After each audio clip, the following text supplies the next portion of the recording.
Labour leader Eamon Gilmore, does he now accept, in the light of the latest poll, that Enda Kenny will be the next Taoiseach? No, the Labour Party is in this election to win, and we believe that we can win. But, you know, today's poll suggests that Fine Gael might get an overall majority. That's one possible outcome of the election. I believe it's one that the Irish people wouldn't necessarily want. I don't think that anybody wants any individual party to have a monopoly on power.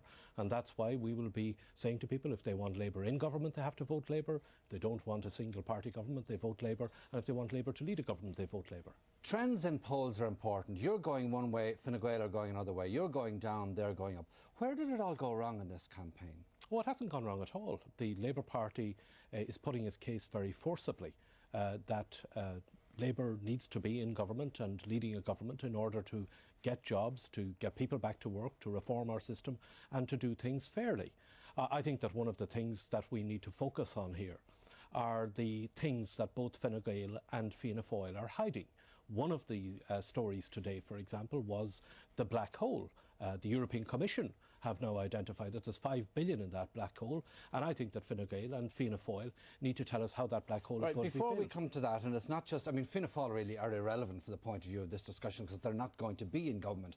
The very notion, though, that, 12 days out from polling, you would be warning of the dangers, a bit like Michael McDowell, single party government, no thanks. That says that the wheels really are, maybe they're not coming off the Labour campaign, but you're certainly not in the territory that you expected to be in, heading for 50 seats.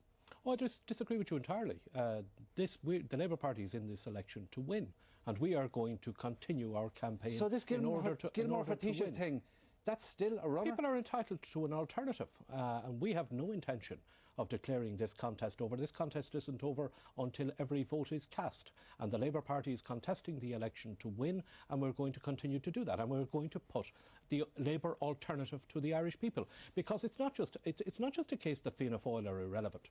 Fianna Fáil aren't irrelevant if some other party decides to implement Fianna Fáil's programme, and clearly that's what Fine Gael intend to do, and there's a black hole in their figures, and they need to explain where what additional taxes are going to have to be imposed, how many teachers are going to have to be taken out of schools, how many nurses out of hospitals in order to fill that black hole.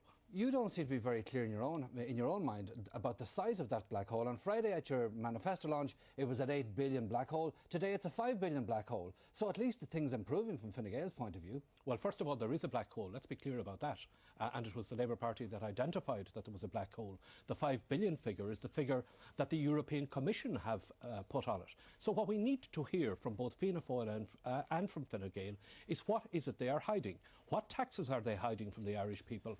What further cuts in services are they hiding from the Irish people? What reductions in employment are they hiding from the Irish people? How many more teachers, nurses, guards, county council workers are going to... Now. You really are. No, talking about guards and nurses being fired, because Fine Gael have given an assurance, for instance, that there will be no compulsory redundancies. And they're talking about numbers being done and achieved, admittedly more than the numbers you're talking about, by a voluntary process and by natural wastage. Sean, you cannot do 30,000 people out of the public service within the period of time that Fine Gael are talking about without compulsory redundancies. And if the 5 billion black hole is to be filled, then there are additional redundancies that Fine Gael will have to find, or Fianna Fáil will have to find, in order to make up that number. And the problem at the moment is that both Fianna Fáil and Fine Gael are hiding those plans from the Irish people, hiding additional taxes, additional cuts in services and additional reductions in employment. Is your problem is it not much simpler than maybe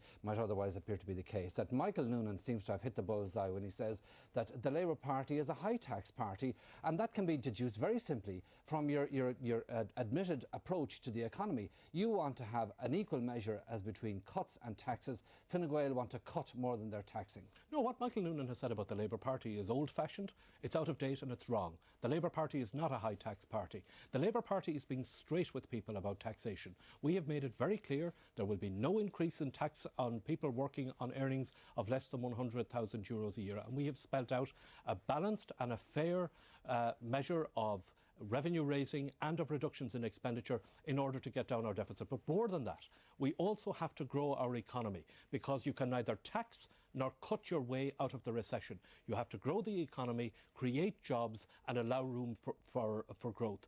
That is something that is not being done either by the Fianna Fáil plan or by the Fine Gael imitation of the Fianna Fáil plan. The way things are in the last few days, with the kind of charge and counter-charge coming from Fine Gael and Labour against each other, is there a danger that you mightn't be able to go into power with these guys from Fine Gael? Well, we're different parties and we have a different approach. And if Fine Gael insist on delivering the Fianna Fáil medicine, then the Labour Party will oppose that, of course. And that is why we have set out an alternative strategy. And that is why we have called clearly on both Fianna Fáil and Fine Gael to be straight with the Irish people. The Labour Party... But why are you lumping in Fine Gael and Fianna Fáil together? Is it that's the only way you can attack Fine Gael, is to say they're Fianna Fáil, maybe heavy, or Fianna Fáil light? I don't know, but you have to say Fianna Fáil in every sentence that you use Fine Gael in. Is that fair? Because they are... Yes, it is, because they are both pursuing the same policies. They are both committed to the same level of adjustment of the budget. They are both signed up to the EUIMF deal and the objectives of that. The Labour Party is offering an alternative. We have said from the very beginning that taking too much money out of the economy, taking too much money out of the budget is dangerous and will damage growth. We have also said that the way in which both Fianna Fáil and Fine Gael propose to do that doesn't add up. We have said that there's a black hole in their figures, and now the European Commission have confirmed that there is a black hole. Says, look, if there's a difficulty about figures, they can always go to the 2015 timescale that the European Commission set out as being acceptable to them. That's not in the Fianna Fáil plan. So there is scope there, surely, to get over particular difficulties. Not scope that would make up 5 billion. 5 billion is the equivalent of 2 years' growth in the economy. Yeah, but I mean, you built in, for instance, a 2 billion assumption for what can be renegotiated with the ECB and also the European Community by way of restructuring the deal. Well, what you have to do with the deal is it has to be fair, and it has to be balanced, and it has to be sensible. The Labour Party has set out how it can be done over a period of time, how it will allow for jobs to be created and for the economy to grow. What are the red lines that you won't allow them to cross in the negotiation of a new government? Is it, for instance, further cuts in child benefit? Is it the cuts that they propose, that Fine Gael are proposing in welfare benefits generally?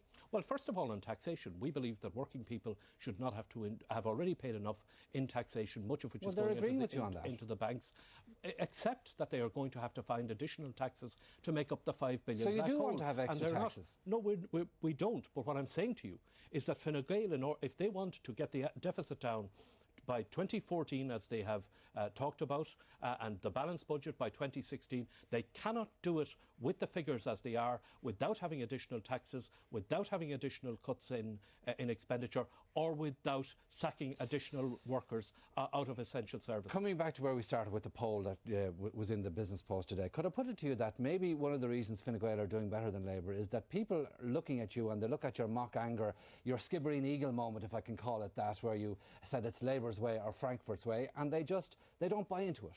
But that is the reality, Sean. The deal, the Frankfurt deal, the EU-IMF deal, will not work.